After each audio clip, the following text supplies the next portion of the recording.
Hey, welcome to the Health Tips channel. Today in this video, I'm going to compare the glycemic index and the insulin index of some of the most common staple foods that people eat every day. White rice, basmati rice, roti, tortilla, brown rice, and brown basmati rice. This topic discussion is very important or significant in some countries where the rice or roti are eaten every day and cannot be skipped. These foods are all sources of carbohydrates, but they don't all affect the body in the same way. Some raises blood sugar quickly, which may not be good because the crashes is also going to be fast, while others release energy more slowly, which is very good for blood sugar control. So why the glycemic index and insulin index is important? Because the glycemic index shows which food raises the blood sugar, and the insulin index shows how much insulin the body need to release after eating any particular food.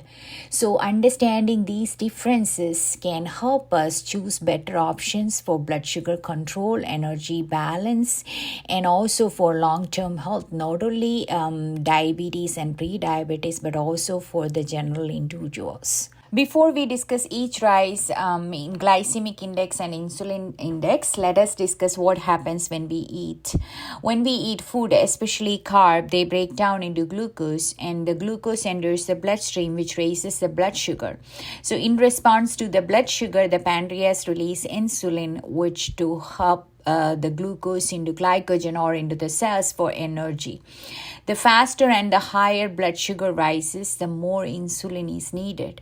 So if blood sugar spikes quickly, insulin also rises quickly. So that can cause a crash in the blood sugar afterwards. So that makes us feel hungry again sooner. Next, regarding insulin index, it measures how much insulin the body releases in response to a food, regardless of the blood sugar rise. Some foods like a dairy or high protein items may trigger higher insulin even if blood sugar doesn't spike. This number is important for people who are insulin resistant or taking insulin or diabetes medications. So for most people generally managing blood sugar, the glycemic index is easier to use, and your choice of foods looking at their glycemic index is sufficient. But for people on insulin or with insulin resistance or maybe taking diabetic medication, this in number insulin index tells them how much insulin your body will need, because if the higher the insulin index, that means more the insulin is released. That doesn't mean that that's good, because the higher the insulin is released, the crash will be more, there will be hypoglycemia, and it's also unpredictable. So for any people, regardless diabetes or pre-diabetes or patients on insulin, it's ideally pick foods with a low to moderate glycemic index or insulin index, especially if those foods that will be eaten frequently. So let's look at the table. The white rice, you can see glycemic index is 73 and the insulin index is 79 to 80. So this is the highest glycemic index and insulin response in the table. So what that means, it causes rapid sugar spikes, and also there will be rapid crashes that will make the people feel more hungry faster. So if rice is your daily food, this is only best eaten if occasionally and not daily. Next in the table, the basmati rice white, the glycemic index is 58 and the insulin index 60 to 65. Roti or chapati, glycemic index 55 to 60 and insulin index 60. What that means, they causes the blood sugar spikes more than the brown rice. So it's not better than brown rice, but it is better than white rice, because the blood sugar spikes are slower than the plain white, so it's a little more steady. But those who are watching blood sugar should use in moderation.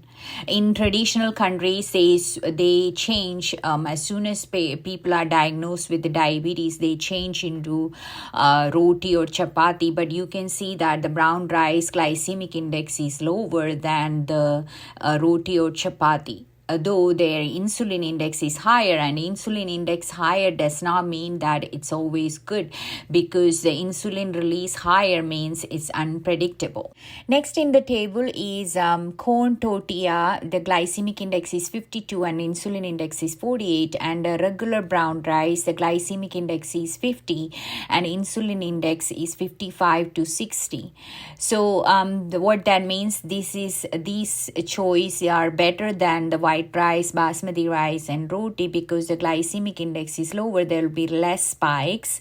And out of the corn tortilla and brown rice, the insulin index is 48 only for corn tortilla. So what that means, it would be a better choice for people who are looking at the insulin release and who are on insulin therapy, who wants a little more predictable insulin release.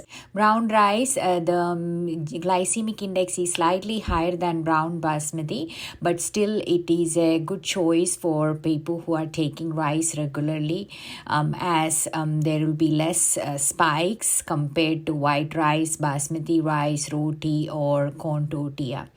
And the insulin response is 55 to 60, which is of moderate. Next to brown basmati rice, the glycemic index is 38 to 40, which is very good, and insulin index moderate, which is 45 to 50.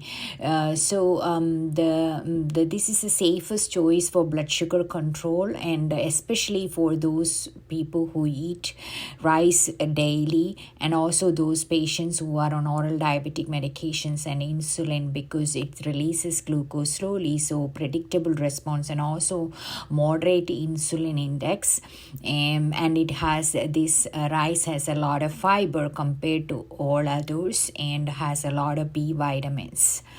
It is expensive, but for those who need a tight blood sugar control, this rice would be the safest one. Next, I want to add to the group is parboiled rice. The glycemic index ranges from 15 to 69 based on the type of the rice you're buying.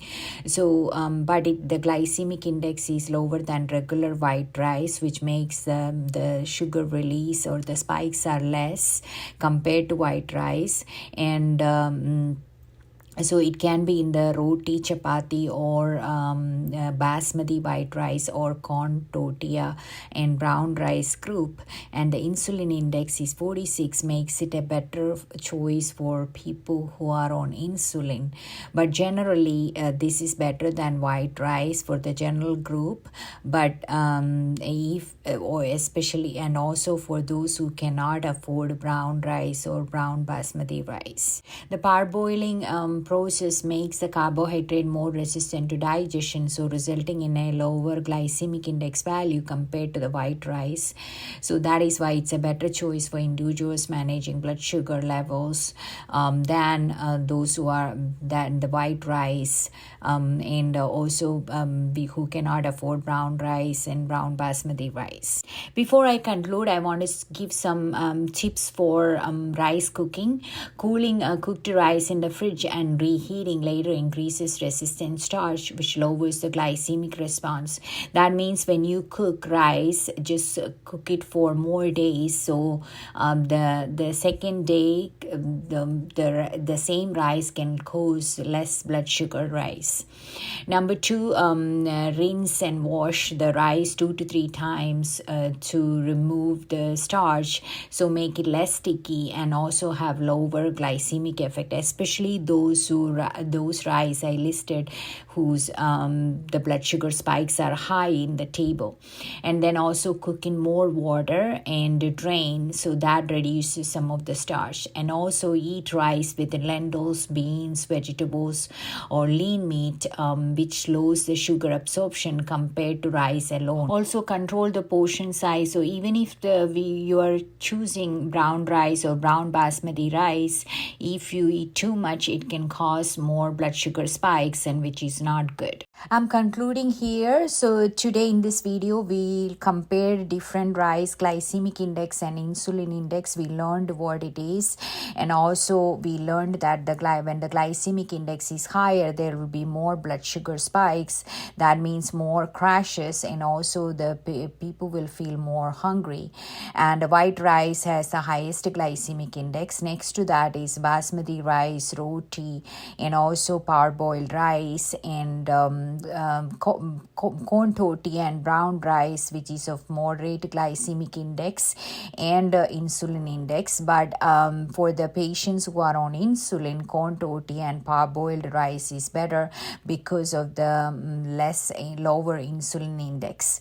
And brown basmati rice is safest for all because the glycemic index is 38 to 40 and insulin index is also good, 45 to 50. So slower blood sugar release and also better control. And we also learned that we can lower the blood sugar impact by eating rice with lentils or vegetables or lean meat, and also by refrigerating cooked rice overnight, so there will be less glycemic response the next day. Hey, if you enjoyed the content and learned something from it, please subscribe to the channel. Thank you for watching.